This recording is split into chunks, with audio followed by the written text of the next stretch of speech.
বিসমিল্লাহির রহমানির রহিম। পরম করুণাময় মহান আল্লাহ তাআলার অশেষ রহমতে আজকে আমরা আসছিলাম বাংলাদেশের বৃহত্তম উত্তর অঞ্চলের রাজশাহী বিভাগীয় শহরে। আমরা রাজশাহী বিভাগীয় শহর কোর্ট এবং বিভাগীয় কমিশনার মহোদয়ের কার্যালয়ে ব্যক্তিগত কাজ থাকার কারণে এসে কিছু সময় হাতে থাকার কারণে আমরা আজকে এখানে একটি পর্যটন কেন্দ্র আইবাঁধ যেটা বলা হয়, আমি আইবাঁধের উপরে দাঁড়িয়ে আছি। এই আইবাঁধে পর্যটকরা বিভিন্ন শ্রেণী পেশার মানুষ এখানে একটু মনোরঞ্জনের জন্য, একটু মনের শান্তির জন্য, প্রশান্তির জন্য এখানে বেড়াইতে আসে। এখানে এসে একটি আনন্দ ক্ষণভরা মন নিয়ে আমি একটু বেড়াইলাম এই কারণে যে একটি বট গাছ, দৃষ্টিনন্দন একটি বট গাছ পেলাম। আমরা টি বাঁধ, পাশেই টি বাঁধ দেখেছেন যে এই টি বাঁধটা আমরা কিন্তু বেরিয়েছি।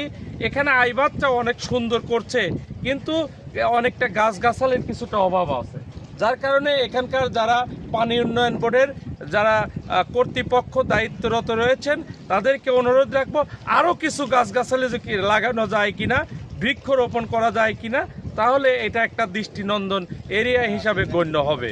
আমরা এই যে পদ্মা নদী আপনারা দেখতে পাচ্ছেন, এই পদ্মা নদীতে পর্যাপ্ত পরিমাণে পানি আসছে। এই বাংলাদেশের একমাত্র অভিশপ্ত যে ভারতের বেঁধে দেওয়া যে ফারাক্কা বাঁধের কারণে আজকে আমাদের নদীগুলো ধ্বংস হয়ে গিয়েছে। এই নদী ধ্বংস হওয়ার কারণে আজকে পদ্মা নদী মৃত্যু প্রায়। আমরা আন্তর্জাতিক পর্যায়ে আমরা দৃষ্টি আনতে চাই এই ফারাক্কাকে মোকাবেলা করে, আমরা ফারাক্কা নিরসন করে পানির সুষম বন্টনের জন্য সরকারের দৃষ্টি আকর্ষণ রাখবো।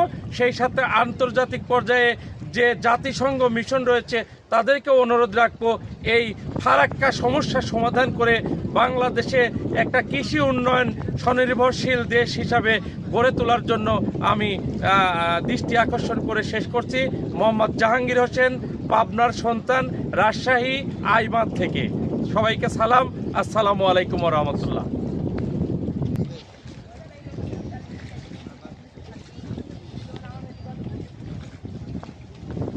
চারিদিকে ঘুরে একটু দেখে